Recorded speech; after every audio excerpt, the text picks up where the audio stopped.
મિત્રો એક એવો પ્લેયર કે જે એકદમ કામ ડાઉન, એની સામે કોઈ એ ટાઈપના એલિગેશન્સ નહીં, નીટ એન્ડ ક્લીન પ્લેયર, અને 16 વર્ષનો એનો આખો ઇતિહાસ, અને સડનલી એણે કહી દીધું ટાટા બાય બાય કે હવે બસ મારો સમય થઈ ગયો છે. હું ઘણા વખતથી વિચારતો હતો કે હું ક્યારે લઉં, પણ આફ્ટર આ સિરીઝ જે ચાલી રહી છે અને જે પ્રમાણે મારી બોડી હવે સાથ નથી આપી રહી, એ જોતા એવું લાગે છે કે હવે મારે આ મારા શાનદાર જે ક્રિકેટનું મારું કેરિયર છે એને મારે અંત આણવો પડશે.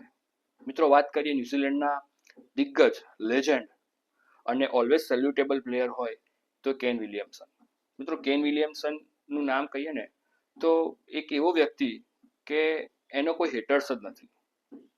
એકદમ નીટ એન્ડ ક્લીન, આવે રમે, પ્રેમથી વાત કરે, બેબી ફેસ, અને 16 વર્ષના ઇતિહાસમાં એણે ઘણી વખત પોતાની ટીમને લીડ પણ કર્યું. ટેસ્ટ મેચ ચેમ્પિયનશિપ જે ઇન્ડિયા સામે રમાઈ હતી એમાં પણ એ જીત્યા હતા.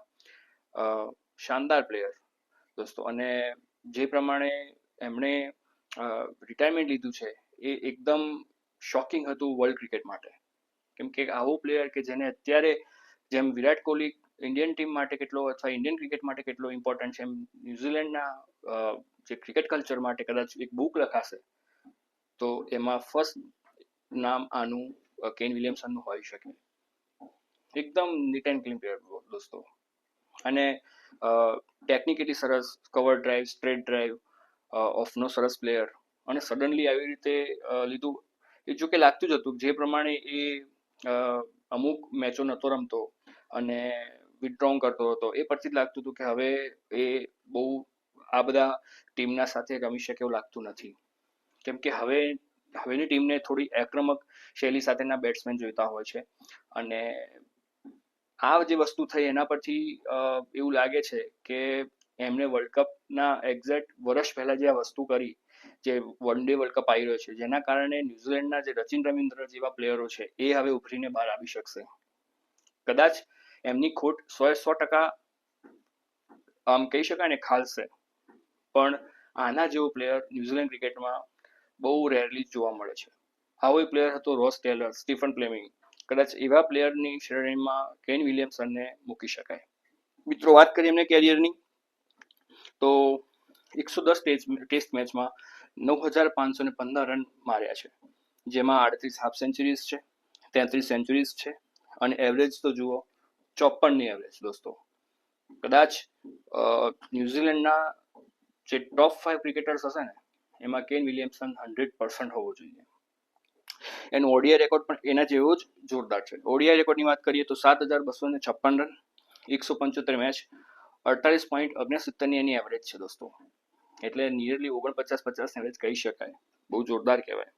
એમાં એણે 15 સેન્ચુરી મારી છે અને 47 એટલે 47 હાફ સેન્ચુરી મારી છે. હવે પછી આ જે ડિસિઝન એના પરથી શ્યોર થઈ ગયું કે કેન વિલિયમસનનું સ્થાન લેવા માટે હવે નવો ખેલાડી ન્યુઝીલેન્ડના ક્રિકેટે બને એટલો જલ્દી શોધવો પડશે. કેમ કે એના જો ટેકનિક પ્લેયર અને રિસ્ક ફ્રી પ્લેયર બહુ ઓછા જોવા મળે છે વર્લ્ડ ક્રિકેટમાં.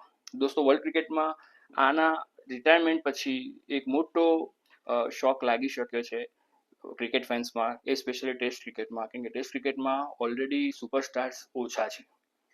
Steve Smith, Joe Root, Virat Kohli, Kane Williamson. દોસ્તો, આમાં વિરાટ કોહલી અને કેન વિલિયમસન હવે જોવા નહીં મળે. કેન વિલિયમસનનું આ આઉટ જે રિટાયરમેન્ટ લેવું એનું પાછળનું મેઇન કારણ એ જ હતું કે જે અત્યારે ઇંગ્લેન્ડ સિરીઝ જે ચાલી રહી છે અને આયર્લેન્ડ સિરીઝ પણ જે રમાઈ, એમાં જે રીતે એ એલબીડબ્લ્યુ ને રીતે આઉટ થયા ને દોસ્તો, સેમ યાદ આવી ગઈ રાહુલ દ્રવિડને જ્યારે એ રિટાયરમેન્ટ લેવાના હતા એના એકાદ વર્ષ દરમિયાનમાં. જે રીતે એન્ડરસન કઈને બોલ્ડ મારતો હતો ને, એ જ પરિસ્થિતિ કેન વિલિયમસન જોડે થતી હતી. કેમ કે કારણ છે, તમે 16-17 વર્ષથી ક્રિકેટ રમતા હોય એટલે તમારું બોડી ઓબ્વિયસલી થાકવાનું જ છે. અને આ થાકના કારણે એમના જે મસલ મેમરીઝ હતી, આઈ કોર્ડિનેશન હતું, એના ઉપર પણ ઇફેક્ટ થઈ હતી દોસ્તો. તો મિત્રો, બેટ બોલની વાતોના એક્સક્લુઝિવ જે પ્રોગ્રામ છે જેમાં કેન વિલિયમસન રિટાયરમેન્ટ જે લીધું છે, એ બેટ બોલની વાતો તરફથી અમે આખી ટીમ અમારી કેન વિલિયમસનને ખૂબ ખૂબ શુભેચ્છા પાઠવે છે. થેન્ક યુ કહીએ છીએ કે એના જેવા પ્લેયરના કારણે કેટલા બધા ક્રિકેટ રસિકો જોતા થયા. સો તમે પણ એમને શુભેચ્છા કોમેન્ટમાં આપી શકો છો. અને બેટ બોલની વાતોને રેગ્યુલર સબસ્ક્રાઇબ કરવા બદલ આપ સૌનો ખૂબ ખૂબ આભાર. લાઇક કરજો, શેર કરજો, સબસ્ક્રાઇબ કરવાનું બિલકુલ ના ભૂલતા.